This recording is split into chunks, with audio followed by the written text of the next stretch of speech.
DSC aspirants 27th February 2024 TET morning సెషన్లో జరిగినటువంటి తెలుగుకి సంబంధించినటువంటి పేపర్ 30 మార్క్స్ 30/30 మార్క్స్ చూద్దాము.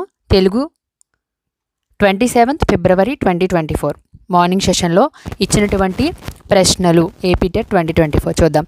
ఫస్ట్గా పద్యం ఇచ్చాడు. వరి పంట లేని యూరును దొరయుండని యూరు తోడు దొరకని తెరువున్ ధరను బతిలేని గుహమను అరయ్యంక రుద్రభూమి ఎనదగు సుమతి. సో పై పద్యంలో ధర అనే పదానికి అర్థం ఏమిటని అడిగాడు. ధర అనే పదానికి అర్థము భూమి. నెక్స్ట్, సుమతి శతకకర్త ఎవరు? సుమతి శతకకర్త బద్దెన. తిక్కన గురించి కొంత ఇవ్వడం జరిగింది. తిక్కన ప్రకృతి వర్ణనలు నేల విడిచి సాము చేయవు. ప్రకృతిని వర్ణించేటప్పుడు కూడా కథతో అన్వయించి పాత్రలకు అన్వయం కల్పించి వర్ణించడం తిక్కనకు గల అపూర్వ శిల్పం. ద్రౌపదికి జరిగిన పరాభవానికి ప్రకృతి కూడా సానుభూతి చెందినదంటాడు. సో తిక్కన ప్రకృతి వర్ణన ప్రత్యేకత ఏమిటి? మనం ఇక్కడ చూసినట్లయితే ప్రకృతిని వర్ణించేటప్పుడు కూడా కథతో అన్వయించి పాత్రలకు అన్వయం కల్పించి వర్ణించడం తిక్కనకు గల అపూర్వ శిల్పం అని చూసాం. So first option is correct. ప్రకృతి కథ, ప్రకృతికి అలాగే పాత్రాన్వయం అనేది తిక్కన గారు చేయడం జరిగింది. నెక్స్ట్, నేల విడిచి సాము చేయడం అనేది ఏమిటి? నేల విడిచి సాము చేయడం అనేది జాతీయము. నేల విడిచి సాము చేయడము జాతీయము. నెక్స్ట్, మిత్ర సహస్రి శతకకర్త ఎవరు? మిత్ర సహస్రి శతకకర్త కొండూరి వీర రాఘవులు. మిత్రుల మధ్య కొండాలు రావు. సో మిత్ర సహస్రి కొండూరు వీర రాఘవాచార్యులు. చేలము అను పదమునకు అర్థం ఏమిటి? చేలము అను పదమునకు అర్థం ఏమిటి? చేలము అనగా వస్త్రము. ఆశ పదానికి పర్యాయ పదాలు ఏమిటి? ఆశ అను పదానికి పర్యాయ పదాలు ఇచ్చ, ఇప్స.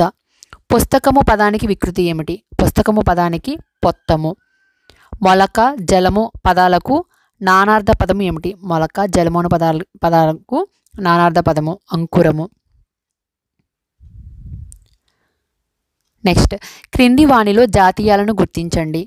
అక్క చెల్లెళ్ళు, తల్లి తండ్రి, ఈడు జోడు, అన్నదమ్ములు. సో దీంట్లో జాతీయాలు ఏమిటి? మనం చూసినట్లయితే ఈడు జోడు అనేది జాతీయము. అక్క చెల్లెళ్ళు, తల్లి తండ్రి, అన్నదమ్ములు మనం ద్వంద్వ సమాసంలో చూస్తాము.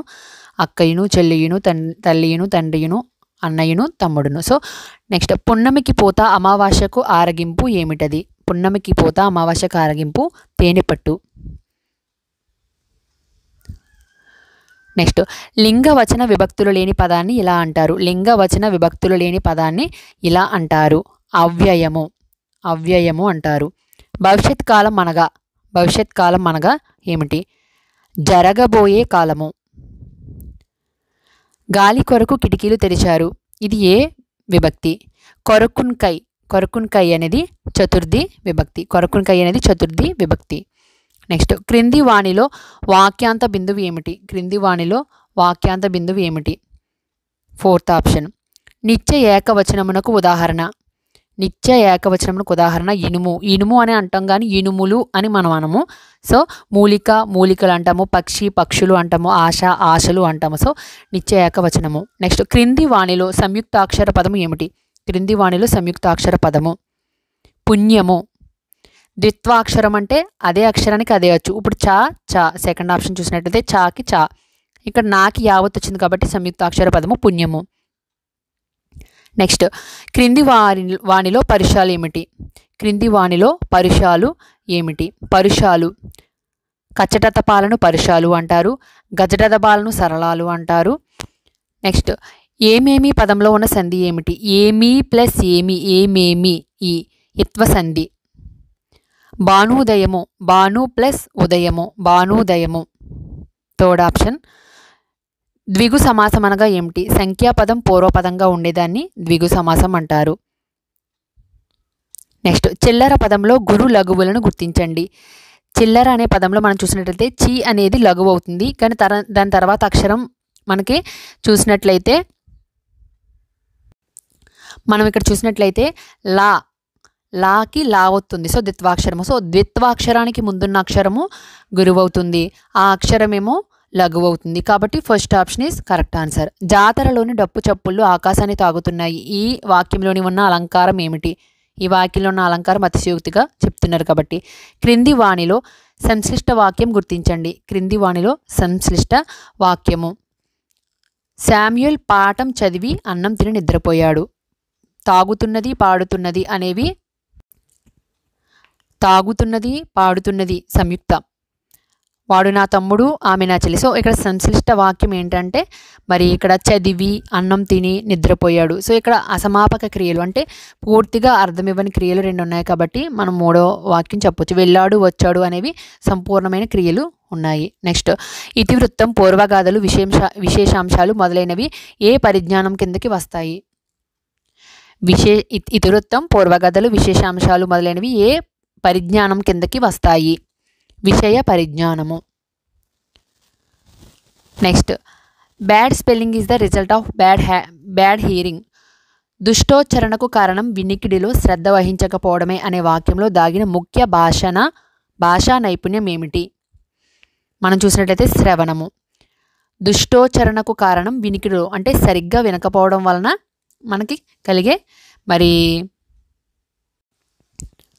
దుష్టోచ్చరణకు కారణము. కిండర్ గార్డెన్ పద్ధతిని ప్రవేశపెట్టిన విద్యావేత్త ఎవరు? ఫ్రోబెల్. క్రింది వాణిలో విద్యా ప్రణాళిక ప్రయోజనాలలో లేనిది ఏమిటి? క్రింది వాణిలో విద్యా ప్రణాళిక ప్రయోజనాలలో లేనిది ఏమిటి? లక్ష్యాత్మక విద్యను అందించుట, బోధన సులువుగా మారుతుంది, సకాలంలో పరీక్షలు నిర్వహించవచ్చు, ప్రణాళికల తయారీలో సమయం వృధా అవుతుంది. ప్రయోజనాలలో లేనిది మనల్ని ఇక్కడ అడుగుతున్నాడు. సో ప్రయోజనాలలో లేనిది ఏంటంటే ప్రణాళికల తయారీలో సమయం వృధా అవుతుంది అనేది ప్రయోజనాలలో లేనిది. బోధన అభ్యసన ఉపకరణాలను ప్రతి ఉపాధ్యాయుడు తన బోధనలో ముందుగానే ప్రదర్శించి వివరించాలి, పాఠ్యబోధన తర్వాత ప్రదర్శించాలి, సముచిత సమయంలో సందర్భానుసారంగా వాడాలి, అసలు ఉపయోగించిన అవసరం లేదు. ఏం చేయాలి? బోధన ఉపకరణాలను ఎప్పుడు ఉపయోగించాలి? మనం చూసినట్లయితే సముచిత సమయంలో సందర్భానుసారంగా వాడాలి. నెక్స్ట్ పిల్లల నిరంతర సమగ్ర మూల్యాంకనాన్ని పాఠ్య సహపాఠ్య విషయాల్లో పూర్తి స్థాయిలో అమలు చేయాలని చెప్పిన చట్టం ఏమిటి? RTE 2009 అమలు చేయాలని చెప్పడం జరిగింది. సో ఇదండి మనకు 27 ఫిబ్రవరి 2024 మార్నింగ్ సెషన్లో జరిగినటువంటి తెలుగుకు సంబంధించిన ఇచ్చినటువంటి బిట్స్. సో ఈ విధంగా మనం పేపర్ని అనలైజ్ చేసుకోవడం, ఎక్కువ ప్రాక్టీస్ చేయడం వల్ల టెట్లో ఎక్కువ స్కోర్ చేయొచ్చండి. సో ఎక్కువ ప్రాక్టీస్ చేయండి. ఇలాంటి మరిన్ని వీడియోస్ కోసం మా ఛానల్ని సబ్స్క్రైబ్ చేసుకోవడం మాత్రం మర్చిపోకండి.